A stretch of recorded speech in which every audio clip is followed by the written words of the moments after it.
بسم اللہ الرحمن الرحیم وَإِذَا سَمِعُوا مَا أُنزِلَ إِلَى الرَّسُولِ تَرَىٰ أَعْيُنَهُمْ تَفِيضُ مِنَ الدَّمْعِ مِمَّا عَرَفُوا مِنَ الْحَقِّ يَقُولُونَ رَبَّنَا آمَنَّا فَاكْتُبْنَا مَعَ الشَّاهِدِينَ۔ ناظرین محترم، آج انشاءاللہ تعالی ہمارا 7واں پارے کا آغاز ہے، تو اللہ نے چاہا تو انشاءاللہ اس کے مضامین کیا ہیں وہ سب کے سب انشاءاللہ تعالی اس مختصر سے وقفے میں آپ کے سامنے پیش کرنے کی کوشش کروں گا۔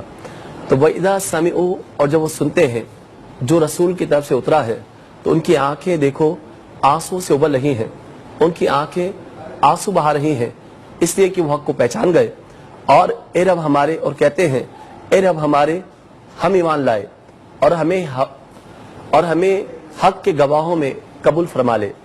تو ناظرین محترم، بات چل رہی تھی چھٹے پارے کے اینڈ کے اندر، کچھ لوگ ایسے ہیں نصارہ کے اندر جو قسیسین سے ان کا تعلق ہے، جو درویش ہیں، جو علماء ہیں، ان کے دل نرم ہیں۔ اگر دیکھا جائے اسلام کے سخت دشمن قرآن کہتا ہے کہ وہ یہود ہے، اور کچھ نصارہ ایسے ہیں جو نرم دل ہیں، نرم گوشہ ہیں، اور دل کے اندر اسلام کے لیے نرمی رکھتے ہیں، اور چونکہ وہ حق کو پہچان گئے ہیں، وہ قرآن سنتے ہیں تو ان کی آنکھیں نمناک ہو جاتی ہیں اور ان کی آنکھیں آنسو بہایا کرتی ہیں۔ اور بات یہی ہے، اس کا شان نزول کیا ہے کہ جب مکے کے اندر ظلم و ستم بڑھنے لگا تو صحابہ کرام نے حضور کی بارگاہ میں عرض کی، اور وہاں سے وہ حبشہ کی طرف چلے گئے۔ اب جب وہ حبشہ گئے، اب کفار کو یہاں بھی سکون نہیں تھا تو مشرکین مکہ ان کے پیچھے پیچھے گئے، اور جو حبشہ کا بادشاہ تھا نجاشی، اس کے سامنے مسلمانوں کے لیے غلط رائے پیدا کرنا شروع کر دی، غلط باتیں کرنا شروع کر دی۔ تو نجاشی بادشاہ نے مسلمانوں کی طرف سے کسی کو بلایا اور کہا تم کیا کہتے ہو؟ تو یہاں سے مولا علی کے بھائی حضرت جعفر طیار رضی اللہ تعالیٰ عنہ آپ تشریف لے کر گئے۔ آپ نے سورہ مریم کی تلاوت فرمائی، آپ نے سورہ طٰہٰ کی تلاوت فرمائی۔ جب نجاشی نے، اس کے دربار کے اندر علماء تھے، وزراء تھے، خواص تھے، جب سورہ مریم کی تلاوت سنی اور جب سورہ طٰہٰ کی تلاوت سنی تو اس قدر رویا اور یہاں تک کہ وہ نجاشی جو ہے وہ کلمہ پڑھ کر مسلمان ہو گیا۔ کہا جاتا ہے اس کے وزراء اور اس کے دربار میں جتنے علماء تھے اکثر جو ہے وہ کلمہ پڑھ کر مسلمان ہو گئے۔ تو انہوں نے بڑے اعزاز کے ساتھ مسلمانوں کو سرکاری مہمان بنا لیا اور ان کی خدمت بھی کی، اور یہی بات ان کو بتائی۔ تو یہاں کے تقریباً 70 افراد جب حضور کے دربار میں آئے ہیں تو میرے نبی صلی اللہ علیہ وسلم نے جو حبشہ سے آئے تھے ان کے سامنے سورہ یاسین شریف کی تلاوت فرمائی۔ جب انہوں نے سورہ یاسین شریف کو سنا وہ بھی، اور اتنا روئے انہوں نے آنسو بہائے۔ تو قرآن یہی کہتا ہے ایسے لوگ بھی ہیں جو قرآن کو سنتے ہیں تو ان کی آنکھیں آنسو بہایا کرتی ہیں۔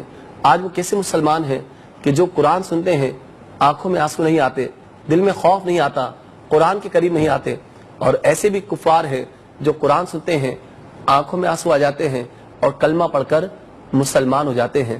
آج بھی میں نے دیکھا ہے مستشرقین یورپ جو اسلام پر ریسرچ کرتے ہیں، جب قرآن کو پڑھتے ہیں، سیرت مصطفیٰ کو پڑھتے ہیں، تو وہ آج بھی کلمہ پڑھ کر مسلمان ہو جاتے ہیں۔ تو اسلام کے دامن میں بڑی لچک ہے، بڑی سچائی ہے، بڑی حقانیت ہے، آج بھی لوگ اسے قبول فرماتے ہیں۔ فرمایا کہ وما لنا لا نؤمن باللہ وما جاءنا من الحق ونطمع ان يدخلنا ربنا مع القوم الصالحین، اور ہمیں کیا ہوا کہ ہمیں ایمان نہ لائیں اللہ پر اور اس حق پر جو ہمارے پاس آیا، بلکہ ہم طمع کرتے ہیں، ہم حرص کرتے ہیں، لالچ کرتے ہیں کہ ہمیں ہمارا رب نیک لوگوں کے ساتھ جنت میں داخل فرما دے۔ فرمایا ربنا مع القوم الصالحین، تو صالحین کے ساتھ، نیکوکاروں کے ساتھ اللہ تعالی ہمیں جنت میں داخل فرما دے۔ فرمایا کہ اللہ تعالیٰ ان کے بدلے ان کو باغ عطا فرمائے گا جن کے نیچے نہریں بہہ ہوں گی، ہمیشہ ان کے اندر رہیں گے، اور بدلہ ہے نیکیوں کا، جو نیکیاں انہوں نے کی ہیں اس کا اللہ تعالیٰ انہیں بدلہ عطا فرمائے گا۔ اور بھی فرمایا کہ والذین کفروا وکذبوا بآیاتنا اولئک اصحاب الجحیم، اور دوسری بات بتا دی کہ جو اہل حق ہیں وہ تو جنتی ہیں، باغات ملیں گے، مگر وہ لوگ جنہوں نے کفر اختیار کیا ہوگا، جو اللہ کو نہیں مانتے، فرمایا، اور جنہوں نے جھٹلایا ہماری آیتوں کو، اور وہی ہیں دوزخ والے۔ پھر یہاں سے ایک نئی بات کا آغاز ہوتا ہے کہ ایمان والو لا تحرموا طیبات، کہ تم حلال چیزوں کو حرام مت کرو، ان کو اپنی طور پر حرام مت قرار دیا کرو، بلکہ فرمایا ما احل اللہ لکم، جو اللہ نے تمہیں حرام فرما دیا ہے تم اسے کھاؤ، طیب اور پاکیزہ چیزیں کھاؤ، اپنے اوپر حرام مت کرو، ولا تعتدوا، اور حد سے زیادہ مت گزرو، حد سے آگے مت بڑھو، زیادتی مت کرو، ان اللہ لا یحب المعتدین، اور بے شک اللہ تعالیٰ زیادتی کرنے والوں کو پسند نہیں فرماتا۔ بعض لوگ ہم نے دیکھا ہے کہ اپنی ذات سے باہر نکل جاتے ہیں، نہ جانے سرحدوں کو پار کر جاتے ہیں، تو یہ تلک حدود اللہ، یہ اللہ کی حدیں ہیں، ان حدوں میں رہ کر جب آپ نے کلمہ پڑھ لیا ہے نا تو اب آپ کو حدود میں رہنا ہوگا، شریعت کی حدود میں، اسلام کی حدود میں۔ اللہ نے واضح فرما دیا ان اللہ لا یحب المعتدین، جو حدود پار کرنے والے ہوں گے، ظلم و زیادتی کرنے والے ہوں گے، اللہ ان کو پسند نہیں فرماتا۔ فرمایا وَكُلُوا مِمَّا رَزَقَاكُمُ اللَّهُ حَلَالًا طَيِّبًا، حَلَالًا طَيِّبًا، اور کھاؤ جو اللہ نے تمہیں رزق عطا کیا ہے، جو حلال ہے، طیب ہے، پاکیزہ ہے۔ حلال کو حرام مت قرار دو اور حرام کو حلال قرار مت دو۔ وَاتَّقُوا اللَّهَ الَّذِي أَنْتُمْ بِهِ مُؤْمِنُونَ، اور اللہ سے ڈرو جس پر تمہیں ایمان ہے، جس پر تم ایمان رکھتے ہو، اسی خدا سے ڈرو۔ فرمایا اور تم یہاں پر وہ جو تمہاری قسمیں ہیں، ابھی قسموں کا بیان آیت میں چل رہا ہے، لا یؤاخذکم اللہ باللغو فی ایمانکم، اللہ تمہیں نہیں پکڑتا تمہاری غلط فہمی کی قسموں کو۔ جو انسان اپنے تئیں سوچے کہ ہاں ایسا ہوا ہے، اس بات کی اگر وہ قسم کھا لے، اس کے گمان میں یہ ایسا تھا کہ ایسا ہی ہے، تو اللہ تعالیٰ ایسی قسموں کو، جسے ہم کہتے ہیں کہ یمین لغویہ، ایسی قسموں پر اللہ تعالیٰ پکڑ نہیں فرماتا۔ اب دیکھیں قسمیں کیسی ہوتی ہیں، ماضی کی قسم پہ کوئی کفارہ نہیں ہوتا۔ جو قسم انسان کھاتا ہے مستقبل کی کہ میں ایسا نہیں کروں گا یا ایسا کروں گا یا اس بات تک نہیں پہنچوں گا، تو مستقبل کی جو قسمیں ہیں اس پہ کفارہ ہوتا ہے، اور جو ماضی کی قسمیں ہیں اس پہ کفارہ نہیں ہوتا۔ ہاں ان قسموں کو آپ سچا یا جھوٹا کہہ سکتے ہیں، مگر قسم جو پوری کی جائے گی وہ استقبال کی جائے گی، مستقبل فیوچر کی جائے گی۔ اب مثال ہے، اب قرآن فرماتا ہے اگر تم نے فرمایا قرآن نے کہ تم اپنی قسموں کو پورا کرو، اگر تم نے قسمیں کھا لی ہیں تو اسے پورا کرو۔ اگر قسم تم نے کھائی ہے اور اگر اس میں ایسا معاملہ کیا کہ معذاللہ آپ نے باپ سے کہا کہ آج کے بعد بات نہیں کروں گا، ماں سے کہا کہ امی آج کے بعد تمہارا چہرہ نہیں دیکھوں گا، اب یہ تو چونکہ قطع تعلقی ہے اور ماں باپ کے حقوق تلفی ہے، تو حدیث میں ارشاد ہوتا ہے ایسی قسموں کو توڑ دینا چاہیے اور ان کا کفارہ دینا چاہیے، حدیث میں ارشاد ہوتا ہے۔ تو بہرحال اب اس کا کفارہ کیا ہے؟ فرمایا گیا فَكَفَّارَتُهُ إِطْعَامُ عَشَرَةَ مساکین، تو اس کا کفارہ یہ ہے کہ اوسط درجے کا کھانا 10 مساکین کو 2 وقت کا کھلا دیا جائے۔ یعنی یہ سمجھ لیں جو فطرے کی رقم ہے نا ایک شخص کی، تو ایک مسکین کا 2 وقت کا کھانا ہو جاتا ہے، تو 10 مساکین کو 2 وقت کا اوسط درجے کا کھانا ہم پیش کریں گے، یا اس کو لباس پیش کر دیں، یا پھر او تحریر رقبہ، یا کسی غلام کو آزاد کر دیا جائے۔ تو یہ اگر تینوں کام نہیں ہو سکتے، آپ غریب ہیں، تو پھر آپ 3 دن کے روزے رکھیں گے۔ 3 دن کے روزے رکھنا یہ قسم کا کفارہ ہے۔ اللہ فرماتا ہے وَاحْفَظُوا أَيْمَانَكُمْ، تم اپنی قسموں کی حفاظت کرو اور اپنی قسموں کو پورا کرو۔ كَذَلِكَ يُبَيِّنُ اللَّهُ لَكُمْ آيَاتِهِ لَعَلَّكُمْ تَشْكُرُونَ، اور اللہ تعالیٰ تمہارے لیے کھول کر بیان فرماتا ہے، واضح باشگاف غیر مبہم انداز میں فرماتا ہے، اور تمہارے لیے فرمایا، اور اس کی آیتیں ہیں لَعَلَّكُمْ تَشْكُرُونَ، تاکہ تم شکر ادا کر سکو۔ پھر فرمایا اب واضح انداز میں خمر اور میسر، خمر کہتے ہیں شراب کو اور میسر کہتے ہیں جوا، قمار بازی جسے ہم کہتے ہیں۔ تو قرآن نے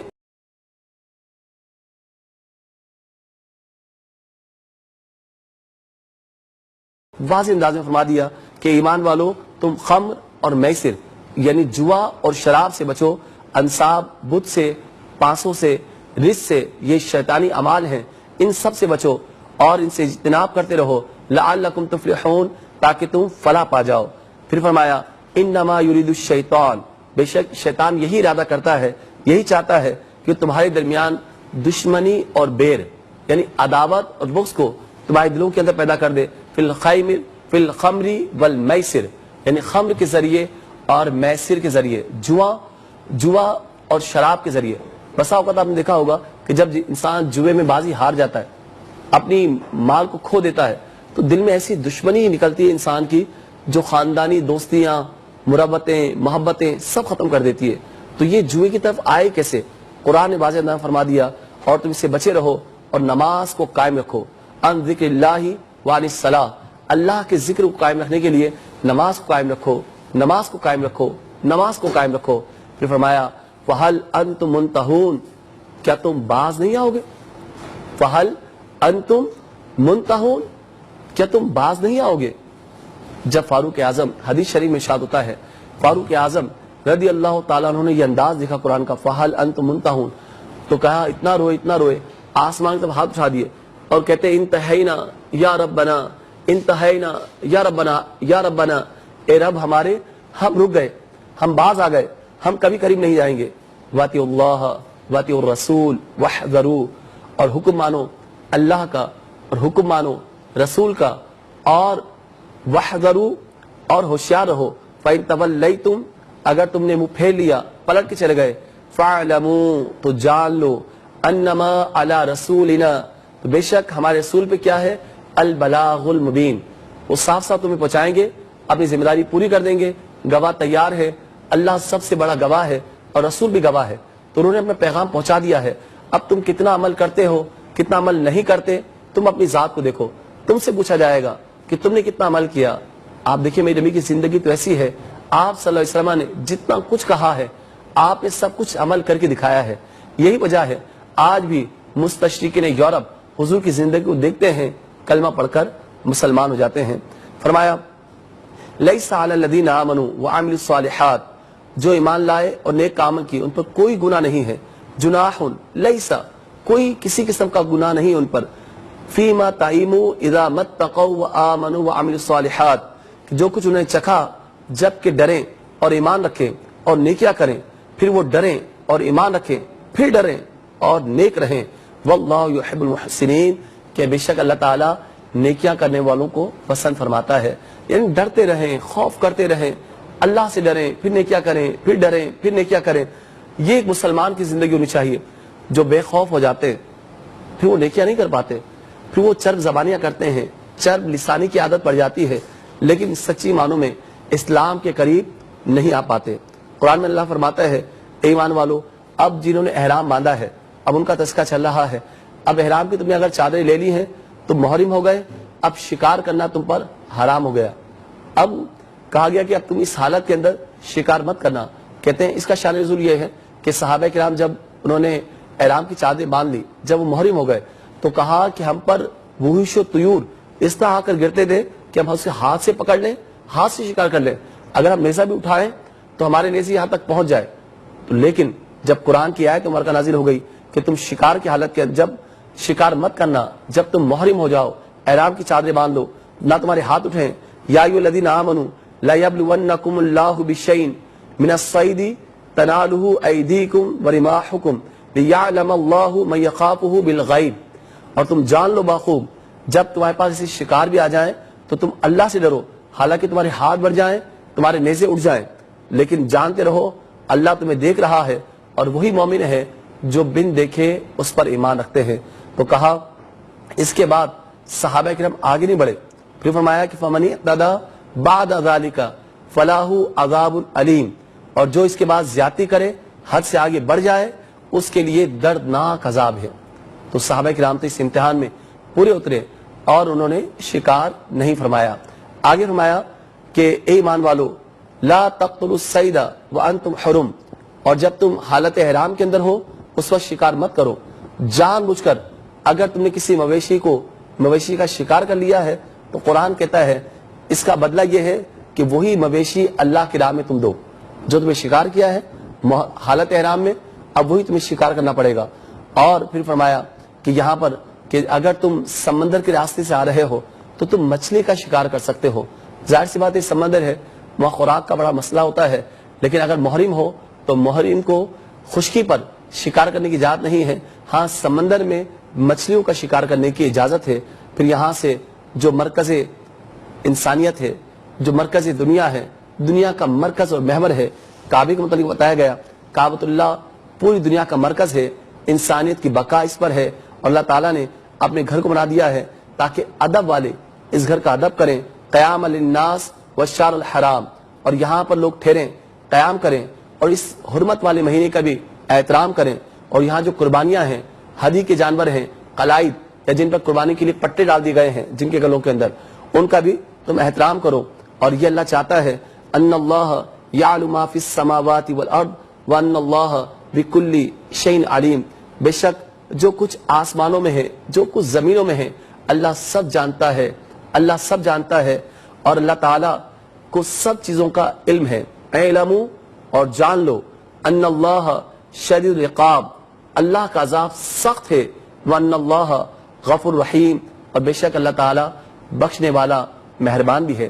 آگے فرمایا ما علی الرسول الا البلاغ میرے رسول کی اور کوئی ذمہ داری نہیں ہے مگر یہ کہ صاف صاف تم تک پہنچا دینا, احکام کا بیان کر دینا, قرآن کو تمہارے سامنے پڑھ کر سنا دینا, یہ رسول کی ذمہ داری ہے. ما علی الرسول الا البلاغ اور جو کچھ تم چھپاتے ہو, جو کچھ ظاہر کرتے ہو, اللہ سب جانتا ہے. اے حبیب آپ فرما دیں قل لا یستوی الخبیث والطیب ولو اعجبک کثرۃ الخبیث, اور اے آپ حبیب بتا دیں خبیث اور طیب برابر نہیں ہو سکتے, اور جس کو گندگی بھائے تو اسے بھائے, جس سے غلط چیز بھائے تو اسے بھائے. تم اللہ سے ڈرو اور جو عقل والے ہیں تم اللہ سے ڈرو تاکہ تم فلاح پا سکو, کامیاب ہو سکو, اس کی بارگاہ میں سرخرو ہو سکو. یا ایھا الذین آمنوا اے ایمان والو لا تسألوا عن اشیاء ان تبد لکم تسؤکم ایسی باتیں نہ کرو جو تم پر ظاہر کی جائیں تو تمہیں بری لگے. اس کا شان نزول ضرور بتاؤں گا, ذرا غور کیجیے گا. وقت چونکہ کم ہوتا ہے ساری آیتیں نہیں ہو سکتی, لیکن کچھ آیتوں کا میں خلاصہ ضرور بیان کروں گا. تو فرمایا کہ کچھ لوگ وہ ہیں کہ جو بار بار نبی سے سوال کرتے ہیں, تو کہا ایسے سوال مت کرو, غیر ضروری سوال. یہ تو یہود و نصارہ کی عادت ہے, خاص طور پہ یہودیوں کی عادت تھی. وہ غیر ضروری سوال کرتے اور سوال کر کے پچھتاتے چلے آتے, پھر عمل بھی کچھ نہیں کرتے. اسی طریقے سے ایک شخص آیا اور حضور کی بارگاہ میں کہا کہ یا رسول اللہ میرے باپ کا نام کیا ہے. اب اس نے جب پوچھا تو حضور نے بتا دیا کہ تیرے باپ کا نام فلاں ہے. جب اس نے یہ سنا, حالانکہ اس کی ماں کا شوہر کوئی اور مشہور تھا, یعنی اس کا باپ کوئی اور مشہور تھا, حضور نے بتا دیا کہ تمہارا باپ کا نام یہ ہے. تو اب اس کو سب کے سامنے رسوائی ہوئی, بدنامی ہوئی کہ یہ تخم حلال نہیں بلکہ تخم حرام ہے. تو اب اندازہ کیجئے اسی طرح سے ایک شخص کھڑا ہوا اور کھڑے ہو کے کہتا ہے کہ میرا مقام کیا ہے, مرنے کے بعد میرا کیا ہوگا. تو حضور نے فرمایا تو جہنم میں ہے. اب وہ بیٹھ گیا, اب اس کے دل پر ہوا کہ میں جہنمی ہوں. تو حضور تو اللہ کی عطا سے, جو اللہ نے طاقت دی ہے, از خود نہیں, اللہ کی دی ہوئی طاقت سے جانتے ہیں. اللہ نے جو کچھ ہو چکا ہے, جو ہوگا, حضور جانتے ہیں. تیری عطا سے خدایا حضور جانتے ہیں, کیونکہ وہی نازل ہوتی ہے. وَعَلَّمَكَ مَا لَمْ تَكُنْ تَعْلَمْ اے حبیب ہم نے آپ کو وہ کچھ سکھا دیا ہے جو آپ نہیں جانتے تھے. تو اب حضور نے ان کو بتا دیا. اسی طریقے سے ایک صحابی تھے, انہوں نے پوچھا یا رسول اللہ میرے والد کا نام کیا ہے. تو حضور نے فرمایا کہ تیرے والد کا نام وہی ہے جو ان کا نام مشہور تھا, جو ان کے والد صاحب بھی تھے اور ان کے ماں کی شوہر تھے. تو کہا تیرے والد صاحب کا نام وہی ہے. تو ان کی والدہ نے اکیلے میں کہا تم جانتے ہو کہ زمانہ جاہلیت تھا, کیا کچھ ہو سکتا تھا, تمہیں سریعام سوال کیوں کیا. کہا کہ خدا کی قسم میں جانتا ہوں حضور کی زبان سے جو نکلے گا وہ حق نکلے گا. اگر میرے نبی فرما دیتے کہ میں کسی حبشی غلام کا بیٹا ہوں تو میں مان لیتا میرا باپ یہ نہیں بلکہ حبشی غلام ہے. تو یقیناً حضور جانتے ہیں, اور بہرحال ایسے سوال نہیں کرنے چاہیے جو حضور کی دل آزاری کا بھی سبب ہو اور لوگوں کی دل آزاری کا بھی سبب ہو. حضور کو خواہ پریشان نہ کیا جائے, یہ قرآن چاہتا ہے. عفا اللہ عنہا اللہ تعالیٰ انہیں معاف فرما چکا ہے جو اہل حق ہے, جنہوں نے رسول اللہ کو دیکھا ہے, ایمان پر خاتمہ ہوا ہے. اللہ ان سب سے راضی ہے. واللہ غفور حلیم اور اللہ بخشنے والا حلم والا ہے. اور فرمایا کہ اس کے متعلق جو بحیرہ ہے, صائبہ ہے, وسیلہ ہے, حام ہے, یہ کچھ جانور ہیں کہ بتوں مشرکین کی عادت یہ تھی کہ اپنے بتوں کے نام پر کچھ جانوروں کو رکھا کرتے تھے, اور مختلف ٹائم کے اعتبار سے, مختلف اوقات کے اعتبار سے یا مختلف بتوں کے نام پر, کسی کا نام تھا صائبہ, وسیلہ, حام, بحیرہ, مختلف جانور تھے. ان کا اتنا ادب احترام کرتے, نہ ان پر سوار ہوتے, نہ ان کو تنگ کرتے, نہ ان کا دودھ دوتے اور نہ ان کو ذبح کرتے, بلکہ ان کو چھوڑ دیتے. تو قرآن نے کہہ دیا کہ ایسے جانوروں کا کوئی تعلق نہیں ہے, اور یہ سب اللہ پر افطرا ہے, یہ اللہ پہ جھوٹ باندھتے ہیں. اور اکثر ایسے لوگ ہیں جن کو عقل نہیں ہے. وَأَكْثَرُهُمْ لَا يَعْقِلُونَ وہ عقل و شعور کی وادی میں انہوں نے قدم نہیں رکھا, وہ سمجھ نہیں پاتے. اور جب انہیں کہا جائے کہ جو تم پر نازل ہوا اس پر ایمان لے کر آؤ, اور جو تم سے پہلے یعنی رسول سے پہلے اور رسولوں پہ نازل ہوا اس پر ایمان لے کر آؤ, تو کہتے ہیں, کہا انہوں نے حسبنا ما وجدنا علیہ آبانا ہمیں تو وہ بہت ہے جس میں ہم نے اپنے باپ دادوں کو پایا ہے.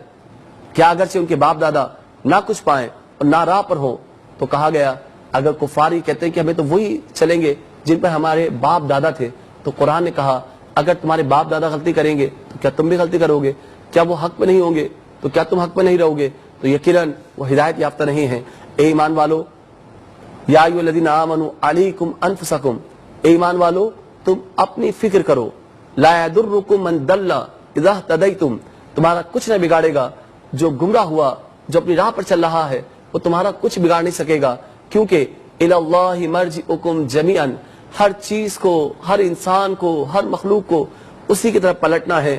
فینبئکم بما کنتم تعملون، پھر وہ تمہیں بتا دے گا جو تم کیا کرتے تھے، رات کی تنہائیوں میں، دن کے اجالوں میں، گھر کے دروازے بند کر کے کیا تم سوچتے تھے، وہ سب جانتا ہے۔ اے ایمان والو، اب تم پہچان لو کہ تمہارا مقام کیا ہے اور تمہاری گواہیاں کیا ہیں، جس دن اللہ تعالیٰ جمع فرمائے گا قیامت کے روز، اور پھر وہاں پر تم کیسے جان پاؤ گے؟ قالو، کہیں گے، عرض کریں گے، لا علم لنا، ہمارے پاس کچھ علم نہیں ہے، انک انت علام الغیوب، بے شک مالک تو ہی علام الغیوب ہے، تو ہر چیز کا جاننے والا ہے۔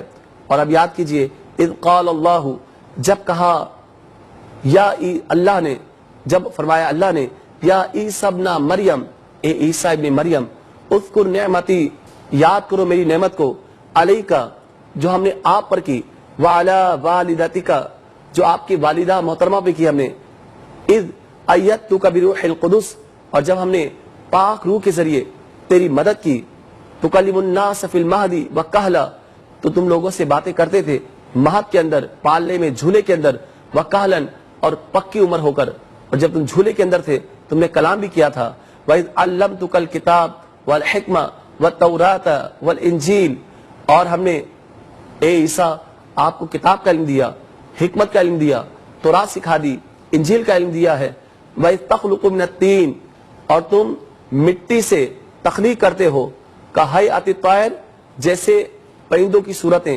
ایسی تم تیار کرتے ہو، اور پھر اس کے اندر پھونک مارتے ہو تو ہمارے حکم سے وہ زندہ ہو جاتے ہیں، اور ہمارے حکم سے کہ تم برس کے مریضوں کو شفا دے دیتے ہو، اور جب مردے ہوتے ہیں اور تم ان پہ پھونک مارتے ہو تو ہمارے اذن سے وہ مردے بھی زندہ ہو جاتے ہیں۔ تو ناظرین محترم، یہاں پر باتیں چل رہی ہیں، اور آخری بات جو اس میں چل رہی ہے کہ حضرت ابراہیم علیہ السلام چونکہ مشرکین لوگ تھے، ستارہ پرست بھی تھے، چاند پرست بھی تھے، سورج پرست بھی تھے، تو انہوں نے کہا کہ اس کی عبادت کرو، تو جب ستارہ چمکا تو آپ نے کہا دیکھ کر، ھذا ربی، کیا یہ ستارہ میرا رب ہے؟ جب وہ ڈوب گیا تو آپ نے فرمایا ڈوبنے والا، زوال پذیر میرا رب نہیں ہو سکتا۔ پھر چاند چمکا، چمکنے بعد آپ نے کہا سواری انداز میں، ھذا ربی، کیا تم اس سے میرا رب ٹھہراتے ہو؟ جب وہ ڈوب گیا تو آپ نے فرمایا کہ میں شکر کرتا ہوں اس پروردگار کا جس نے مجھے ہدایت دی، کیونکہ ڈوبنے والا میرا خدا نہیں ہو سکتا۔ اور جب سورج چمکا تو لوگوں نے کہا یہ تمہارا رب ہے، آپ نے وہی کہا ھذا ربی، کیا اس سے میرا رب ٹھہراتے ہو؟ یہ تو بہت بڑا ہے، ان سب سے بڑا ہے۔ مگر جب وہ ڈوبا آپ نے فرمایا میں پناہ مانگتا ہوں اللہ کی، اور ایک جو اللہ ہے وحدہ لا شریک ہے، میں اس کی عبادت کرتا ہوں اور اس کے سوا کوئی معبود نہیں ہے۔ تو آپ نے ذہنی طور پر جو مشرکین تھے، چاند پرست، سورج پرست، ستارہ پرست، ان کو آپ نے بالکل ان کی زبانیں بند کر دی اور ان کو شرک سے توبہ کرنے کے لیے کہا، اور وحدہ لا شریک کی عزت عظمت کا آپ نے درس دیا ہے۔ تو ناظرین محترم، یہ 7واں پارہ تھا جو میں نے آپ کے سامنے بیان کیا۔ تو ہمیں چاہیے قرآن کے قریب آئیں، اس کو سمجھیں اور سمجھائیں۔ کل انشاءاللہ 8واں پارہ ہوگا، جب تک کے لیے اجازت دیجیے۔ والسلام، مع الاکرام، اسلام زندہ باد۔